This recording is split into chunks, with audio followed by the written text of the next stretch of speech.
شروع اللہ کا نام لے کر جو بڑا مہربان نہایت رحم والا ہے۔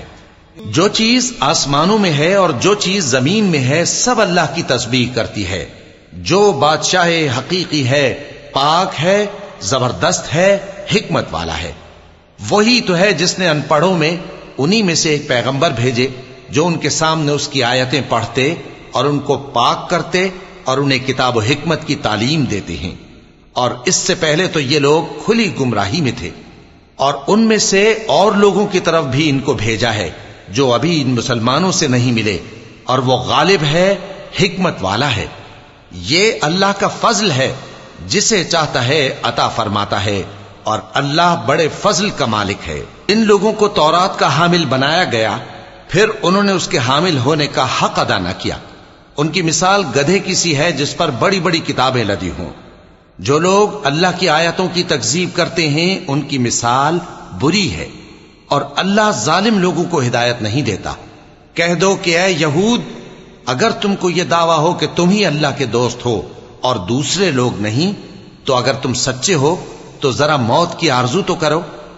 اور یہ لوگ ان اعمال کے سبب جو یہ کر چکے ہیں ہرگز اس کی آرزو نہیں کریں گے، اور اللہ ظالموں سے خوب واقف ہے۔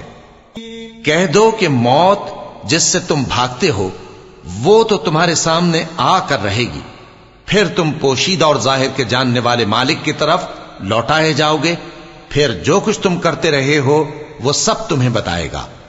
مومنو، جب جمعے کے دن نماز کے لیے اذان دی جائے تو اللہ کے ذکر کی طرف لپکو اور خرید و فروخت ترک کر دو، اگر سمجھو تو یہ تمہارے حق میں بہتر ہے۔